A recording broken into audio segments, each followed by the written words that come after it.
මේ සිදුවීම වසර 20කට ඉතාමත් ආසන්න කාලයක ඊට පෙර සිද්ධ වෙච්ච දෙයක් 2006 අවුරුද්දේ සිද්ධ වෙච්ච දෙයක්. රෝහිත රාජපක්ෂ මහත්මයාව ඔහු නාවික හමුදාවට බැඳීම සහ ඒ සම්බන්ධයෙන් අදාළව විදේශ රටක පුහුණුවකට අදාළව තමයි මේ අදාළ චෝදනාව එල්ල කරලා තියෙන්නේ. දැන් ඇත්තටම මේ පැමිණිල්ල කියන ආකාරයට රණවිරුව වර්ග කීපයක් ඉන්නවා. රණවිරුවෙක් වෙන්න නම් යුද්ධයට යන්න ඕනේ. යුද පෙරමුණේ ඉන්න ඕනේ.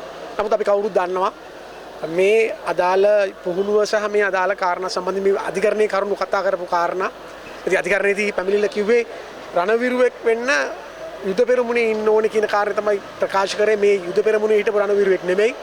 මොහු මේ විදේශ පුහුණුවක් ලබලා තියෙනවා සහ මේ විදේශ පුහුණුව ලබා ගැනීමේදී මේ සාමාන්‍යයෙන් අපි කවුරුත් දන්නවා මේ වෛද්‍ය පරීක්ෂණ මේ සියල්ල සිද්ධ කරලා තියෙන්නේ බැඳෙන්න ඉස්සෙල්ලා කියලා අපි කවුරුත් දන්නවා. හමුදාවට බැඳෙන්න ඉන්න කියලා කිව්වහම පෝලිං ගස්සලා උස බලලා ලේ බලලා එහෙම තමයි බඳව ගන්නෙ. ඉතින් මේ ලේ බලලා උස බලන දිනේට පස්සේ තමයි බඳවගෙන තියෙන්නේ. එතකොට මේ අදාළ පරීක්ෂණය සම්බන්ධයෙන් මේ අදාළ පරීක්ෂණය 2016 දී තමයි පැමිණිල්ල කරලා තියෙන්නේ. පැමිණිල්ල කළත් මේ වෙනකොට අවුරුදු 10ක් වෙලා තියෙනවා. එතකොට මේ සම්බන්ධයෙන් ගත්තාම දිගින් දිගටම කල්ගත වීම කියන කාරණාව මතු කරා ඒකම අප ලබා නොදීමට හේතු අනාවරණය වෙන්නේ නැහැ කියන කාරණේ විද්‍යාඥතුමා පැහැදිලි කරා.